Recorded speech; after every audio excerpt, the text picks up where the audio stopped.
Bonjour, je suis Jean-Mathieu Pernin. Bienvenue dans Libellisé, le podcast de Libération qui vous raconte la présidentielle.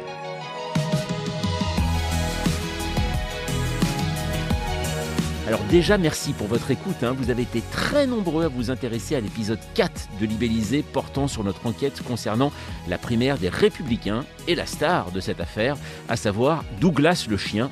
On l'adore. N'hésitez pas à continuer à commenter en nous écrivant sur libellisé@libération.fr. Vous pouvez même nous envoyer des notes vocales, donc n'hésitez pas. Un épisode 5, ça vous tente ? Tant mieux. Alors c'est parti. La guerre est là, un vent mauvais souffle à l'est de l'Europe. L'Ukraine est prise dans les mâchoires russes, la course à l'Elysée, qui nous animait jusqu'à présent, semble être totalement gelée. Et pourtant, il y a toujours un premier tour, le 10 avril, et un second, le 24 avril, mais il semble loin des préoccupations. Difficile de faire émerger d'autres thèmes, compliqué d'effacer son passé pro-Poutine.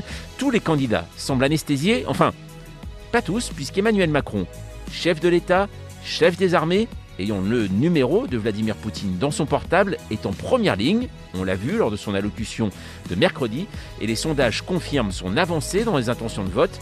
Libellisé, épisode 5, Emmanuel Macron a-t-il déjà gagné l'élection présidentielle ?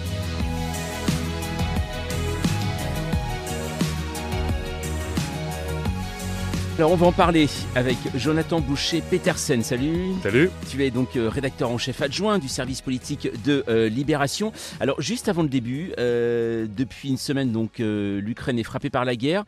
Est-ce qu'on peut dire que la campagne électorale existe encore ou pas ? Oui, elle existe, elle a changé de nature parce que l'actualité a une nouvelle hiérarchie. On était quand même plutôt sur des questions entre zémorisation du débat pendant les premiers mois, la question du pouvoir d'achat qui était en train d'émerger. Là, c'est sûr que les questions internationales, l'enjeu de la souveraineté et plus largement les relations avec les partenaires au sein de l'Union européenne est devenu un sujet majeur. Et puis on va également parler avec Charlotte Chaffanjon. Salut. Bonjour. Alors toi, tu suis donc Emmanuel Macron pour cette campagne présidentielle. Au moment où nous enregistrons, donc Emmanuel Macron n'est pas encore candidat, ça ne devrait pas tarder normalement. Comment est vue cette crise ukrainienne justement chez les macronistes ? Je ne vais pas dire le terme opportunité, mais est-ce qu'il faut s'en saisir pour être candidat ? La question de s'en saisir pour être candidat, elle ne se pose pas vraiment comme ça parce que de toute façon, elle est là et de toute façon, il faut trouver une manière de l'aborder.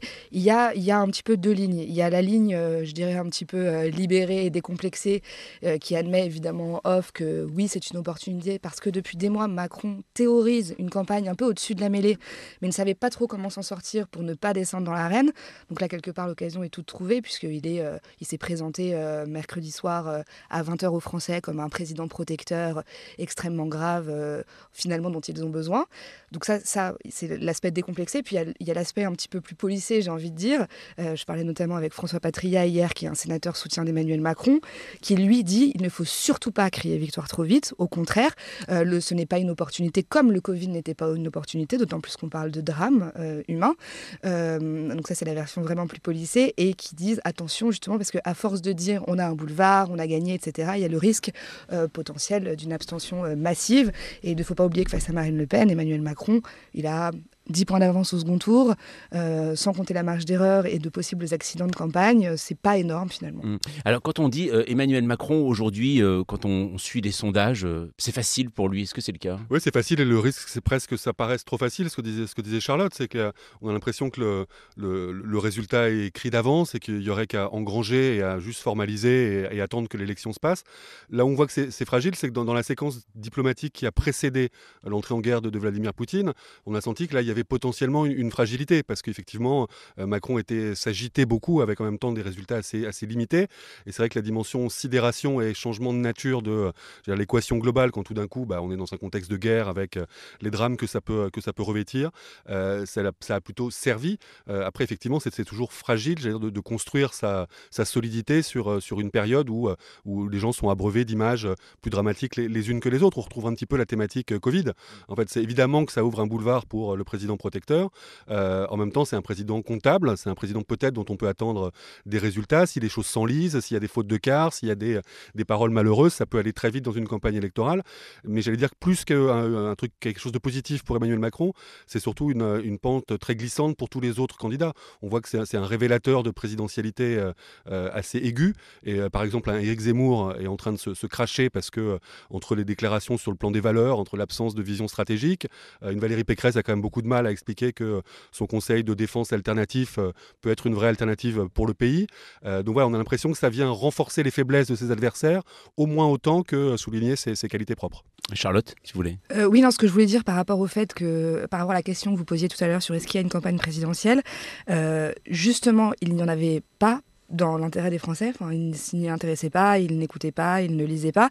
Et cette crise ukrainienne porte l'intérêt justement sur les candidats et sur les propositions des candidats. Donc moi, je pense au contraire que la campagne présidentielle a commencé avec l'invasion russe en Ukraine et que justement maintenant, tous les candidats sont obligés de sous-peser toutes leurs déclarations internationales par rapport à ce que Jonathan disait, parce que c'est écouté. Car à un moment donné, les Français qui ont du coup commencé à écouter vont dire et sur tel sujet, sur tel sujet, sur tel sujet.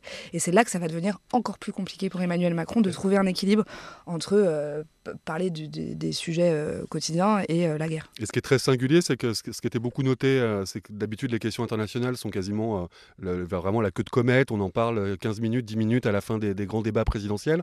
Là voilà, ce qu'il y a de singulier et peut-être de bénéfique aussi, parce que ça reste le domaine préservé du président de la République, que derrière ça c'est la place de la France dans le monde, la voix de la France, la question européenne qui est évidemment une question qui est souvent sous-traitée dans les campagnes électorales et au cœur, le rapport avec les États-Unis, enfin voilà, toutes ces questions qui paraissent très lointaines aujourd'hui sont quotidiennes et c'est peut-être aussi une bonne chose pour la qualité du débat. Est-ce qu'on peut imaginer, Charlotte, que Emmanuel Macron aujourd'hui ne soit finalement candidat qu'avec ce sujet, ou alors il va développer d'autres sujets, il peut se permettre aujourd'hui d'être à la fois finalement chef de guerre et candidat? Il va devoir le faire. Il va devoir le faire et donc oui, alors déjà un programme est prêt, on ne le connaît pas encore dans les détails, mais un programme a été préparé avec autour d'Emmanuel Macron et d'Alexis Collère qui est le secrétaire général de l'Élysée principalement, et Emmanuel Macron a envie et besoin à la fois de défendre le bilan dont il est fier pour partie, notamment sur les questions économiques, il a besoin de venir dire c'est aussi grâce à moi si la croissance n'est pas si mauvaise après 2 ans de Covid, c'est aussi grâce à moi si le taux de chômage n'a jamais été aussi bas, il en a besoin et il en a envie parce que si jamais il est réélu président de la République et qu'il a envie de mettre en œuvre des réformes dans les 3 à 4 mois, il a besoin de les expliquer. C'est pas possible d'arriver en juin et de dire je vais mettre en place une réforme des retraites révolutionnaire sans avoir prévenu. Donc c'est un peu la question de dire élu par défaut. Il peut pas se le permettre. Il a quand même 5 ans derrière. Donc il va le faire, oui, il va le faire. Et pourtant, est-ce que juste, Charlotte, cette réflexion de président chef de guerre, candidat, j'imagine qu'ils doivent se la poser. On a l'impression que c'est un peu un piège aussi, non, pour lui? C'est un peu un piège. Alors, j'en parlais avant le début de la guerre en Ukraine avec un de ses proches conseillers qui disait de toute façon, il ne sera pas candidat à 100%. Il sera président de la République tout autant, quelque part président 100% quand il l'est et candidat 100% quand il l'est. C'est-à-dire qu'ils avaient déjà théorisé le fait qu'Emmanuel Macron, c'est un peu ce que je disais au début, ne descendrait pas dans la mêlée. Il ne voulait pas faire de débat avec les autres candidats. Il veut bien faire des émissions où il passe successivement les uns après les autres, mais pas se parler.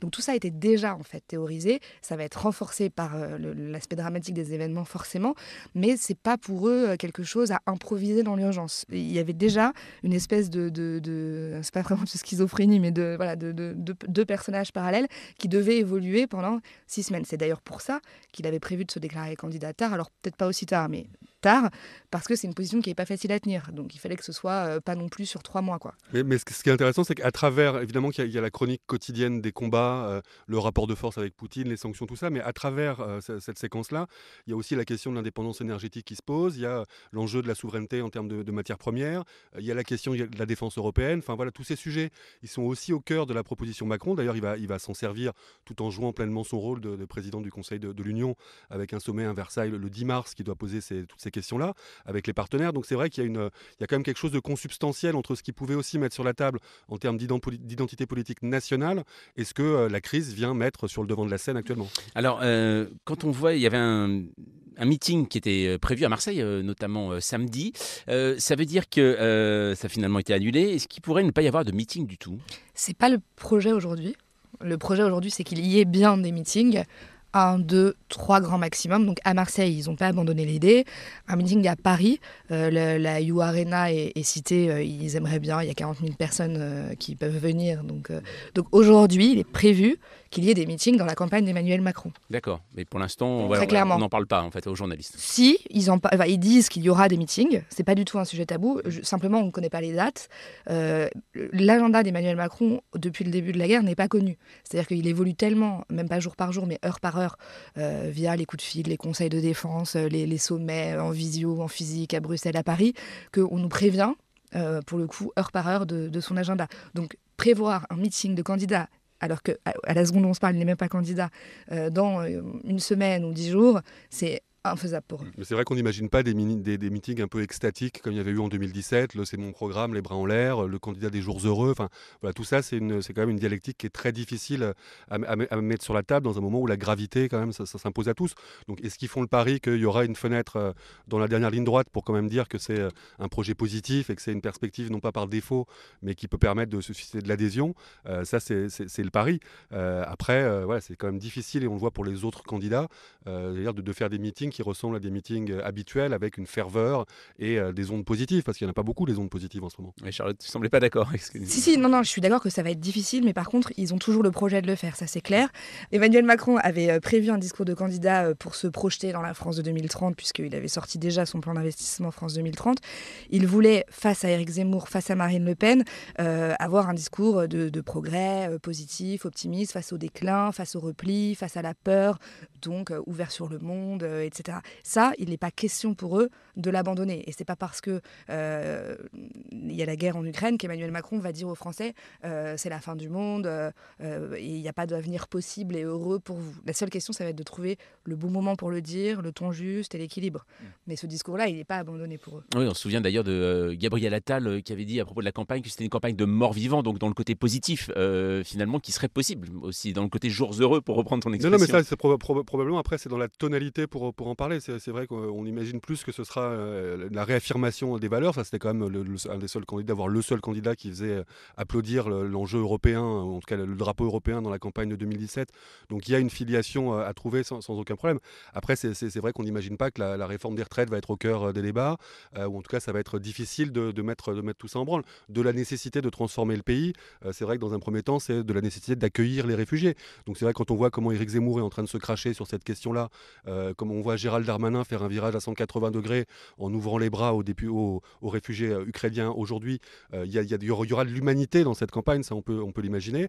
Après, l'idée simplement qu'on est dans une transformation nécessaire pour faire de la France la Startup Nation de 2022, voilà, on risque d'avoir une tonalité un petit peu différente, quoi. Est-ce que d'après vous, le déclenchement de la guerre en Ukraine a créé finalement un nouveau clivage aujourd'hui dans cette campagne électorale? Justement, c'est toute la question de l'élection d'Emmanuel Macron en 2017, justement de redéfinir les clivages. Je ne pense pas qu'il y ait un nouveau clivage, je pense que les clivages se redéfinissent depuis plusieurs années déjà. Et Emmanuel Macron l'avait théorisé en disant c'est plus la droite et la gauche, maintenant c'est la mondialisation et le nationalisme, les pro-européens et les anti-européens. Et quelque part, en fait, c'était essayer de souligner une France fragmentée pour la rassembler, c'était son discours de l'époque. Cette réalité-là est peut-être soulignée par certains aspects par la crise ukrainienne, d'autant plus qu'il risque d'y avoir des conséquences sur le pouvoir d'achat. Emmanuel Macron l'a déjà dit à plusieurs reprises, sur le prix de l'essence, sur le prix des céréales, sur la filière viticole. Il a déjà cité plusieurs secteurs qui vont être extrêmement impactés. Donc ça va forcément souligner encore plus certaines différences, certains clivages, certaines inégalités, finalement. Mais je ne pense pas qu'elles soient créées par la guerre en Ukraine.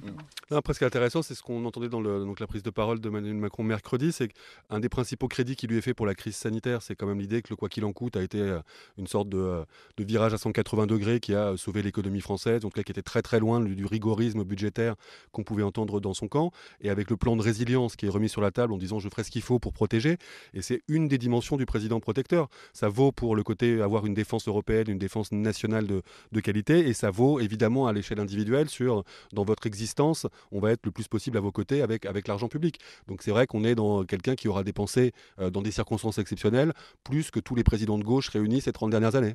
C'est ça.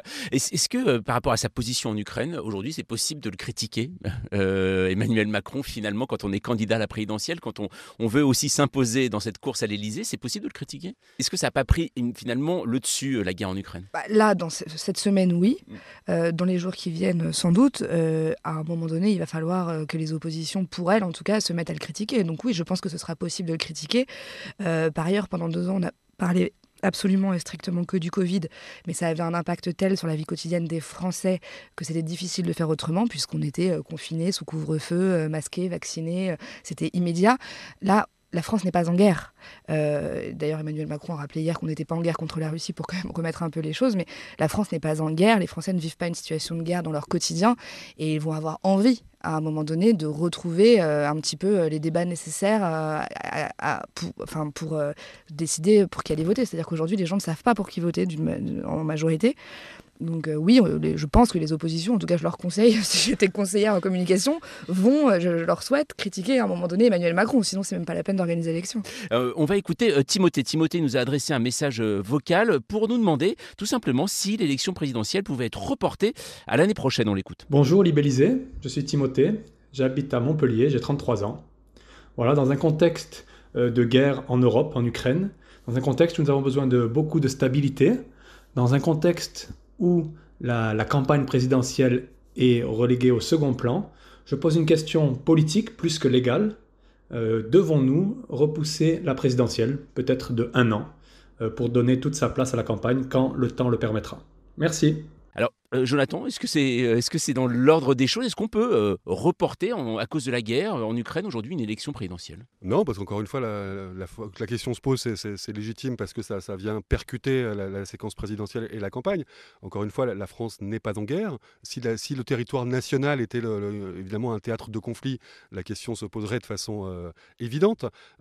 Si on a voté pendant le Covid, qui pour le coup impactait la vie quotidienne de façon beaucoup plus concrète des électeurs, enfin des Français, des électeurs, oui, non, en l'état, il n'y a aucune raison que l'élection en tant que telle soit repoussée. Ce qu'il faut juste espérer, et ça c'est une responsabilité collective, c'est que la campagne, avec les débats légitimes qui peuvent se poser au-delà des circonstances du moment, quel modèle de société, quel projet pour les 5 prochaines années, voilà, que ce ne soit pas juste une campagne d'enregistrement, et que ce soit une campagne où quand même les grands débats qui intéressent les Français, voilà, les Français, les sujets n'ont pas été réglés parce que l'Ukraine prend toute la place. Donc c'est vraiment cette difficulté d'un temps d'essence où effectivement il y a des sujets qui sont difficiles à mettre sur le devant de la scène comme des absolues priorités quand on voit des gens sous les bombes, et en même temps, voilà, on n'est pas non plus à 5 jours de l'élection. On sait très bien que les séquences de campagne électorale sont de plus en plus courtes, donc à mesure que les débats télé vont commencer à voir le jour, il y a un débat Pécresse-Zemmour la semaine prochaine sur TF1 par exemple, donc on peut imaginer que les choses vont se réinstaller progressivement. Ce qui est sûr, c'est que ce sera une blitz campagne, quoi, pour reprendre des termes actuels. Dans sa lettre lue la semaine dernière à l'Assemblée nationale et au Sénat, Emmanuel Macron parlait d'unité. Est-ce qu'aujourd'hui, dans la campagne présidentielle, elle existe cette unité à propos de la guerre en Ukraine? Est-ce que tu as l'impression, toi, Charlotte, qu'il y a une unité des candidats autour de ce sujet? Est-ce qu'en ce moment, on est dans une sorte, pas d'union nationale, le mot n'a pas été dit, mais unité? En tout cas, dans les premiers jours, il y a eu une volonté de la part des adversaires d'Emmanuel Macron de se mettre un petit peu en retrait et de le soutenir parce que c'est une situation de guerre. Mais je ne pense pas qu'il y ait d'unité. D'ailleurs, on le voit quand on commence un petit peu à aller chercher les positions d'Éric Zemmour, de Marine Le Pen, de Jean-Luc Mélenchon, d'ailleurs, qui ne sont pas très compliquées à trouver, tellement ils ont clamé partout leur admiration pour Vladimir Poutine. Non, il n'y a pas un bloc uni de pensée et de conviction face à la guerre en Ukraine, face à Vladimir Poutine, face à la situation de l'Ukraine, face à l'OTAN, face à toutes ces analyses-là. Elles vont leur revenir comme un boomerang pendant les débats parce qu'il va falloir bien redéfinir leur pensée, à l'évidence. Gérard Larcher, le président du Sénat, il évoque un risque d'omission de la campagne. Et pourtant, Emmanuel Macron, lui, dans son allocution de mercredi, il dit qu'il faut que ça existe ce débat. Oui, oui, eux, ils ont peur vraiment, c'est ce qu'on disait. Et Bruno Retailleau pour Valérie Pécresse l'a dit aussi, d'une campagne voilà, c'est-à-dire acquise d'avance et d'un simple enregistrement d'un état de fait, ce qui poserait la question non pas de la légitimité de l'élection, parce que ça, à partir du moment où elle se sera tenue, le gagnant en sera légitime, mais du socle politique et de cette France fragmentée. C'est-à-dire on peut tout à fait, Emmanuel Macron l'a démontré en 2017, prendre le pouvoir avec 23, 24, 25% du corps électoral. En revanche, rassembler le pays derrière un projet collectif, ça c'est encore autre chose. Donc c'est vrai que si en plus il n'y a pas eu le débat et que c'est simplement ce socle qui a un petit peu évolué sur le plan de la structure électorale, mais qui reste à peu près dans des étiages qui représentent un quart des votants, avec une abstention qui risque d'être plus importante que la fois précédente, dans un pays où quand même les camps sont très polarisés, c'est-à-dire que ça laisse augurer 5 mouvements de gilets jaunes et 3 mouvements sociaux type réforme des retraites. Donc c'est vrai que ça permet de passer le cap de la réélection. Est-ce que ça permet d'installer la capacité à transformer le pays? C'est pas sûr. Après, il y a quelque chose d'amusant, enfin d'intéressant dans les sondages en ce moment, c'est qu'il y a aussi cette idée du président empêché, du fait que la révolution Macron, en tout cas que le projet Macron a été percuté par les circonstances, donc d'abord sanitaire, aujourd'hui plus guerrière, et qu'il y a quasiment une forme de logique à dire, bah voilà, on l'a pas eu le quinquennat, donc il faut que d'une certaine manière il ait lieu maintenant que les choses sont apaisées. Ça, c'était une petite musique post-Covid. C'est vrai que si on rentre dans des temps un peu tragiques de guerre et de tension avec Vladimir Poutine qui peut durer au-delà des 6 jours, on a l'impression que ça fait des semaines qu'on est en guerre, ça fait même pas une semaine. Ça, ouais. Donc on n'est pas en guerre, on sûr, rappelle, mais que la guerre se tient plutôt. Charlotte, c'est une crainte aussi, ça, dans le camp Macron, la légitimité finalement aujourd'hui, c'est-à-dire on sait très bien que ce procès lui avait été fait déjà lors de sa première élection. Là, le fait, s'il n'y a pas de débat, s'il y a une élection entre guillemets facile, est-ce qu'en effet, comme le dit Jonathan, il ne va pas y avoir un problème de légitimité derrière? Non, la question de la légitimité d'Emmanuel Macron n'est absolument pas un sujet dans son camp. Au contraire, c'est vrai que moi je me souviens de la fin du mandat de François Hollande. Alors bon, il ne s'est pas représenté, mais où il n'y avait quasiment plus de respect en fait, même ce terme-là, quoi. Là aujourd'hui, c'est pas ça du tout. Ils ont une grande fierté, une grande admiration pour leur président qui globalement a protégé le pays pendant le Covid, commence à protéger l'Europe de la guerre. Donc il y a un vrai sentiment de fierté, aussi un peu un sentiment de compassion par rapport à ce que Jonathan disait. Oh le pauvre, il n'a pas eu son mandat, il n'a rien pu prouver, donc finalement redonnons-lui une chance, 50 plus.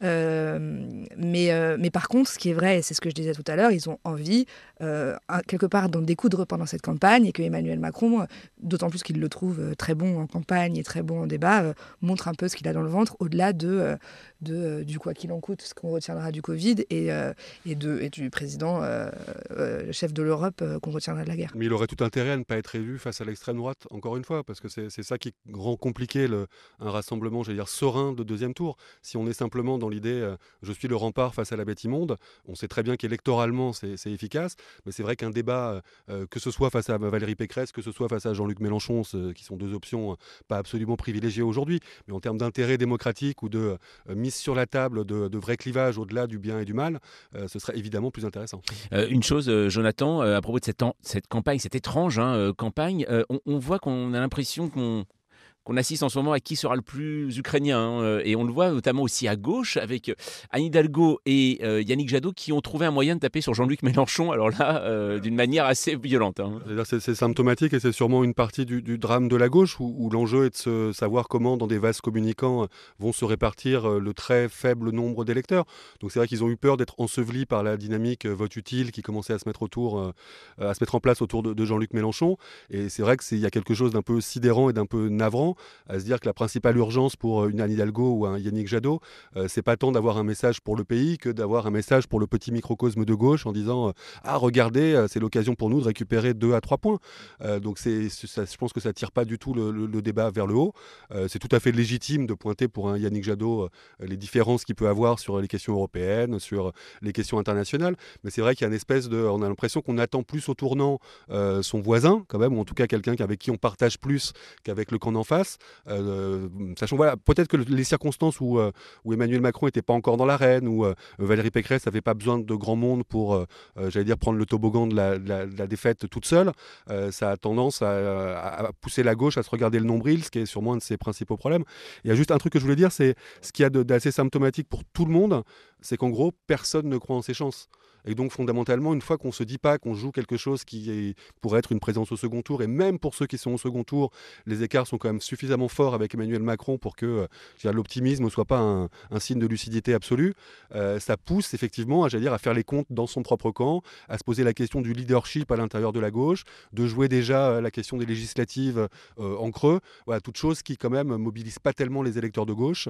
Et il y a d'ailleurs une partie qui continue à se dire, moi mon option ça reste Macron. On l'entend ça, justement, ces électeurs de gauche, chez Macron, on les vise aussi? Il y en a déjà. Le socle d'électeurs de gauche chez Emmanuel Macron est assez stable au fil du quinquennat, ce qui est assez étonnant. Ouais. Ce qui peut être étonnant, mais voilà, on avait fait une enquête, un appel à témoins il y a quelques semaines pour demander justement aux électeurs de gauche votant Macron pourquoi. Et ils répondent sur le fond comme sur la forme. C'est souvent aussi parce qu'ils estiment que la gauche n'a pas rempli son rôle et qu'il n'y a personne en fait pour qui voter à gauche. On les vise, cela dit aussi, en fait il y a la question des abstentionnistes de gauche qui sont quand même très nombreux, et dans une hypothèse de second tour face à Valérie Pécresse qui pourrait potentiellement être assez serrée, Emmanuel Macron risque quand même d'avoir dans les 2 dernières semaines un discours un peu social pour essayer d'expliquer aux abstentionnistes de gauche que finalement il vaut mieux venir voter pour lui face à Valérie Pécresse que rester chez soi. Donc aujourd'hui, on peut le dire, malgré le contexte, les jeux ne sont pas faits?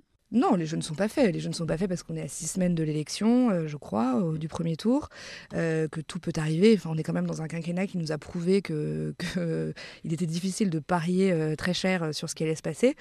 Donc je ne pense pas que les jeux soient faits. Cependant, pour qu'un autre candidat qu'Emmanuel Macron l'emporte, il faudra un concours de circonstances, à mon avis, assez fort. Oui, si on pense à ces 2 prédécesseurs, que ce soit Nicolas Sarkozy en 2012 ou que ce soit François Hollande dans l'incapacité de se représenter en 2017, on peut quand même dire qu'il aborde le scrutin dans des circonstances particulièrement instables avec la crise avec l'Ukraine, mais dans une équation politique qui est quand même, non pas confortable parce que ça l'est jamais, mais qui laisse augurer en tout cas une victoire comme étant le scénario le plus crédible. Aujourd'hui, quand on interroge les Français, et c'est bien ça aussi, l'enjeu d'une élection, c'est aussi de créer une forme d'incertitude, de suspense, de dire qu'il y a quelque chose à jouer. C'est vrai que quand on voit les blocs, il y a une écrase, 3/4 des Français considèrent que cette élection est déjà pliée, que Macron va être élu, et même dans les camps de ses principaux challengers, ils n'y croient pas. Il y a à peine un électeur sur 2 de Marine Le Pen qui pense qu'elle a une chance, il y a moins d'un électeur sur 2 de Valérie Pécresse qui pense qu'elle a une chance. Voilà, tout ça c'est assez démobilisateur, a fortiori quand on a une candidate comme Valérie Pécresse qui enchaîne les sorties de route, les faux pas, voire les sources de sarcasme. Bon, écoutez, en tout cas on va se revoir prochainement pour parler sûrement, cette fois-ci Charlotte, d'Emmanuel Macron candidat véritablement. Peut-être. Il sera toujours président. Ce sera candidat président et plus président candidat peut-être. C'est la fin de ce 5e épisode de Libellisé. Merci Charlotte, merci Jonathan. Avant de se quitter, message toujours très important, si ce podcast vous a plu, n'hésitez pas à vous abonner. Vous pouvez le faire sur Apple Podcast, Deezer ou Podcast Addict, et c'est la bonne façon de ne rater aucun épisode. N'hésitez pas à nous mettre 5 étoiles, on compte sur vous.